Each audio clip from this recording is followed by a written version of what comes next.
तो hello friends, कैसे हैं आप लोग। उम्मीद करते हैं सब मज़े में होंगे। तो दोस्तों, आज की कहानी सुनने से पहले यदि आप हमारे चैनल पर नए हैं और हमारी आवाज़ पहली बार सुन रहे हैं तो कृपया हमारे चैनल को लाइक, सब्सक्राइब एवं शेयर जरूर करें। चलिए दोस्तों, शुरू करते हैं आज की कहानी। रात के करीब 1 बज रहा था। गांव के शमशान घाट पर कुछ लोग जमा हुए थे। शायद किसी की मौत हो गई थी।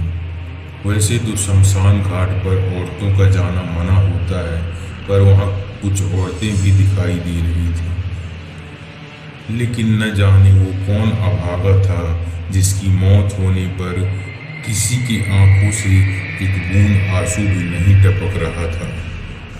वे सब लोग शांत खड़े एक एक करके सामने रखी चिता पर लकड़ियां डालने जा रहे थे। लकड़ियां डालने के बाद सभी लोग पीछे हट गए। आखिर एक आदमी आगे आया। उसकी वेशभूषा बहुत अजीब सी थी, मानो वो कोई तांत्रिक हो। वो तांत्रिक चिता के सामने आकर खड़ा हो गया और कोई मंत्र जाप करने लगा।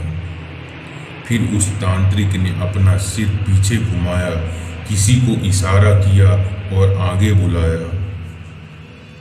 वो आदमी बहुत डरा हुआ था।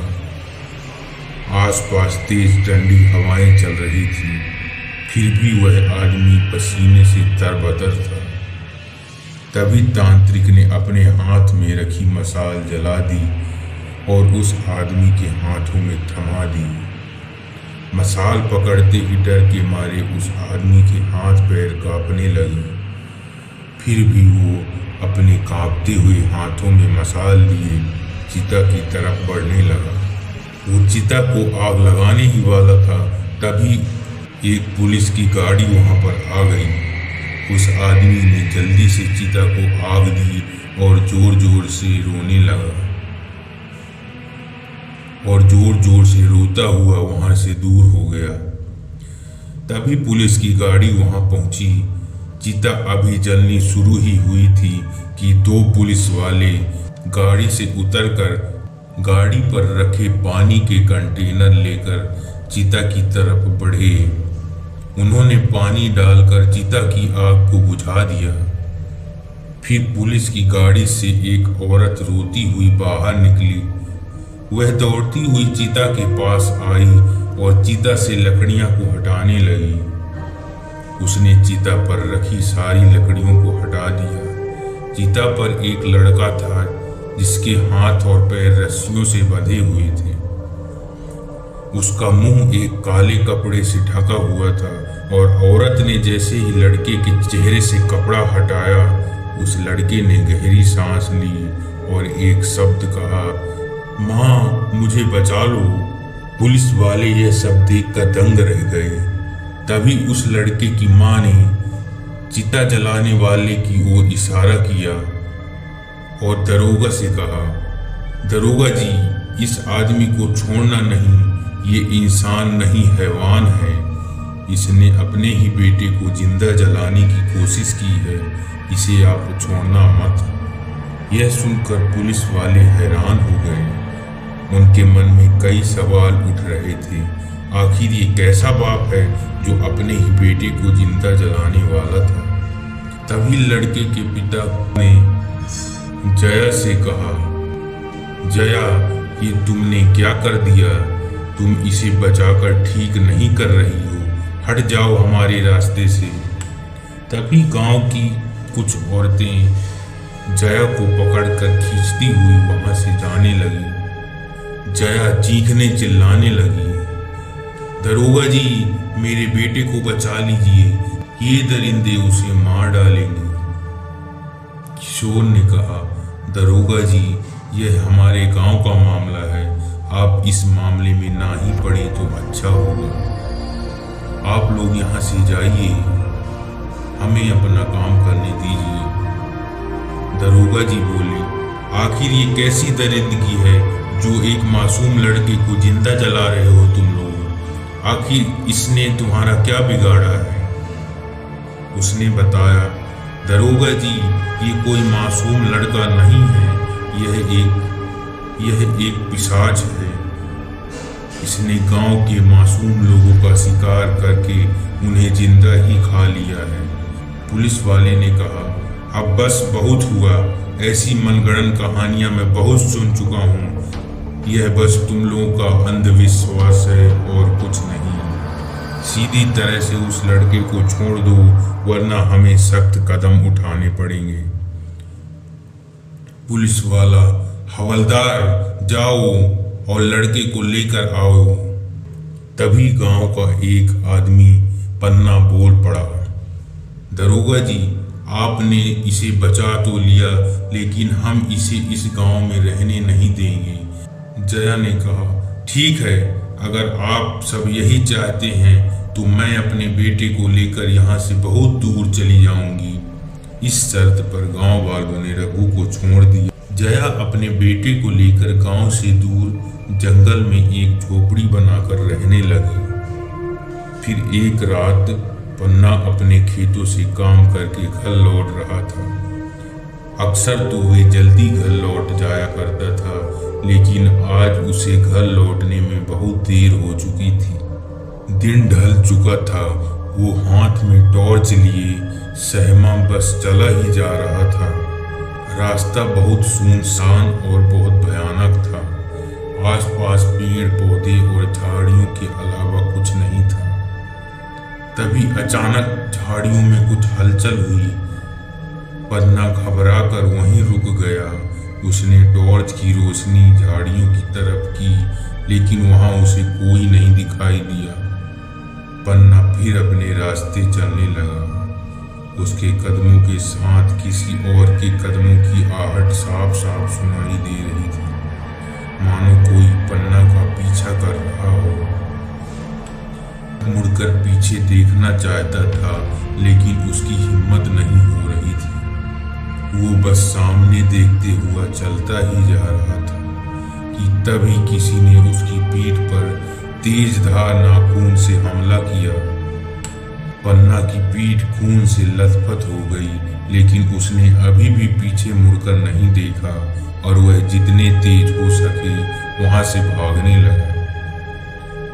पर वो अपनी मौत से ज्यादा तेज नहीं भाग पाया, क्योंकि अचानक उसके सामने एक शैतान आकर खड़ा हो गया।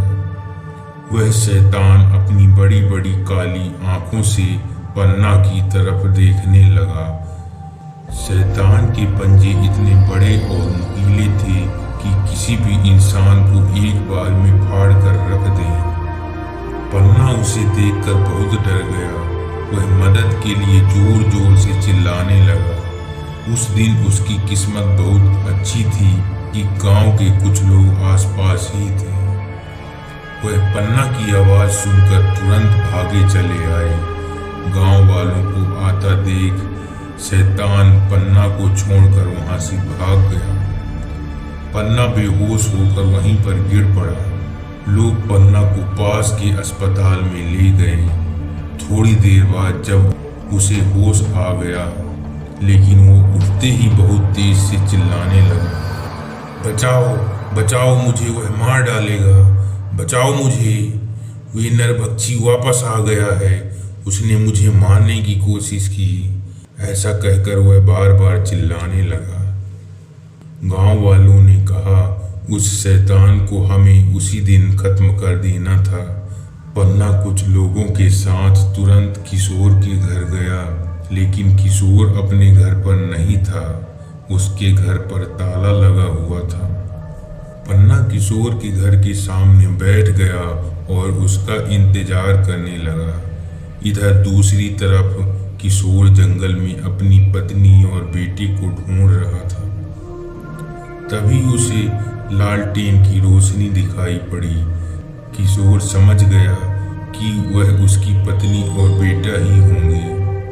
किशोर तुरंत भाग कर गया और घर का दरवाजा जोर जोर से खटखटाने लगा। फिर जया वहां से आई और दरवाजा खोला। किशोर बोला, बता, तूने उस दरिंदे पिशाच को कहाँ छुपा कर रखा है? आज मैं उसको खत्म कर दूंगा। उसने फिर से गांव वालों के ऊपर हमला किया। आज मैं उसको जिंदा नहीं छोड़ूंगा। जया ने कहा, किशोर शांत हो जाओ, मेरे बेटे ने कुछ नहीं किया। वह हर पल मेरे ही साथ था, मेरी आंखों के सामने ही था। फिर वो कैसे किसी को मार सकता है? किशोर बोला, देखो जया, मुझे पता है कि तुम एक माँ होने का फर्ज निभा रही हो। तुम अपने बेटों को खोना नहीं चाहती हो, इसलिए मुझसे झूठ बोल रही हो। लेकिन जया, उस नरभक्षी के लिए तुम भी एक शिकार की तरह हो। अगर कल को उसे कोई शिकार नहीं मिला तो वह तुम्हें ही जिंदा खा जाएगा। अब हटो मेरे रास्ते से और मुझे देखने दो। किशोर जया को धक्का मारता हुआ अंदर चला आया। फिर उसे सामने एक कमरा दिखा। किशोर लालटेन लेकर तुरंत उस कमरे में गया।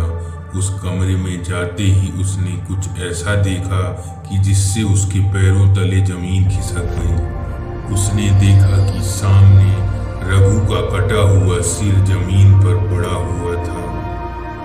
रघु का आधा खाया हुआ शरीर किशोर के कदमों के सामने ही पड़ा था, मानो किसी ने उसे नोच नोच कर खा लिया हो।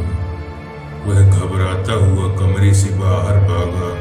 वह जैसे ही बाहर निकला तो उसके सामने जया खड़ी थी। जया के चेहरे पर एक हल्की सी मुस्कान थी। किशोर उसको देखते ही चौंक गया। फिर देखते ही देखते जया एक शैतान के रूप में बदल गई। उसका शरीर भयानक होने लगा। उसके हाथों से खतरनाक पंजे बाहर आने लगे।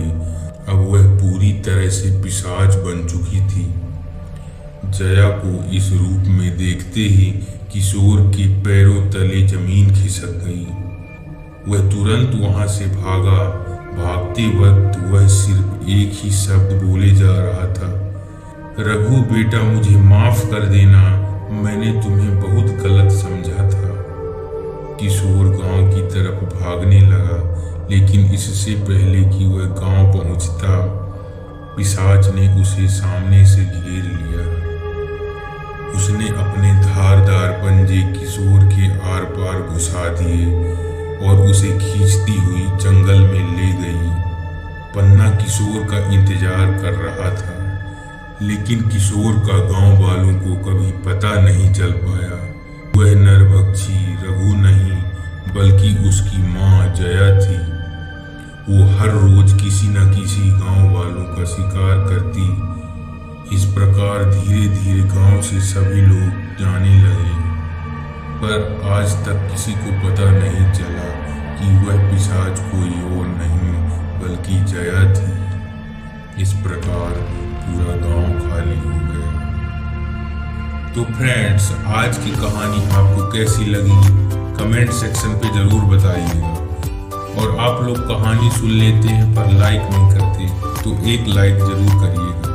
मिलते हैं किसी नई वीडियो के साथ, तब तक के लिए जय हिंद।